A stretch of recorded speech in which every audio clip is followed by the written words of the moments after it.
Assalamualaikum warahmatullahi wabarakatuh. Perkenalkan, nama saya Melia Nanopatika, NIM B 300-210-255, Matkul Pancasila kelas E. Di sini saya akan mengidentifikasi salah satu permasalahan yang sedang terjadi di Indonesia, yaitu meningkatnya angka pengangguran pada masa pandemi. Pengangguran adalah orang yang belum melakukan suatu kegiatan yang menghasilkan uang. Pengangguran tidak hanya disebabkan oleh perlambatan laju pertumbuhan ekonomi, tetapi disebabkan oleh perubahan perilaku masyarakat terkait pandemi COVID-19 dan kebijakan pembatasan sosial baik dalam skala kecil maupun besar. Dapat disimpulkan pengangguran merupakan orang yang belum mendapatkan pekerjaan tetap. Jenis-jenis pengangguran. Yang pertama, pengangguran terbuka. Pengangguran yang tidak memiliki pekerjaan bisa jadi karena belum mendapatkan pekerjaan atau memang tidak mau bekerja. Yang kedua, pengangguran terselubung. Pengangguran yang terjadi karena tenaga kerja yang tidak bekerja secara optimal atau produktivitasnya rendah. Yang ketiga, pengangguran siklikal. Kondisi ini terjadi karena adanya perubahan dalam kegiatan perekonomian negara. Yang keempat, pengangguran struktural. Kondisi ini disebabkan oleh adanya perubahan struktural perekonomian yang memerlukan keterampilan-keterampilan baru. Yang kelima, pengangguran friksional. Kondisi ini terjadi karena adanya kesulitan mempertemukan pihak pencari kerja dengan pihak yang menyediakan lapangan kerja. Yang keenam, pengangguran teknologi. Pengangguran ini disebabkan oleh adanya perkembangan teknologi yang menyebabkan tenaga kerja manusia diganti menjadi tenaga mesin. Yang ketujuh, pengangguran musiman. Kondisi ini disebabkan oleh siklus ekonomi yang berfluktuasi karena adanya pergantian musim sehingga pekerja harus menghentikan aktivitas produksinya untuk sementara. Yang kedelapan, setengah pengangguran. Kondisi ini merupakan pekerja yang mempunyai pekerjaan namun jam kerja sedikit, biasanya kurang dari 35 jam dalam seminggu. Faktor pengangguran pada masa pandemi.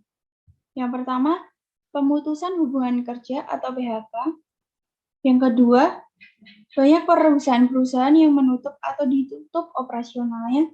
Yang ketiga, adanya lockdown dan PSBB membuat pengguna barang atau jasa pelanggan sepi.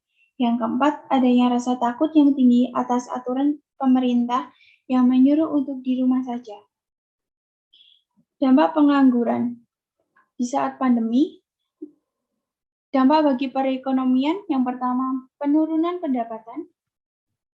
Yang kedua, meningkatnya biaya sosial yang harus dikeluarkan pemerintah. Yang ketiga, menambah hutang negara.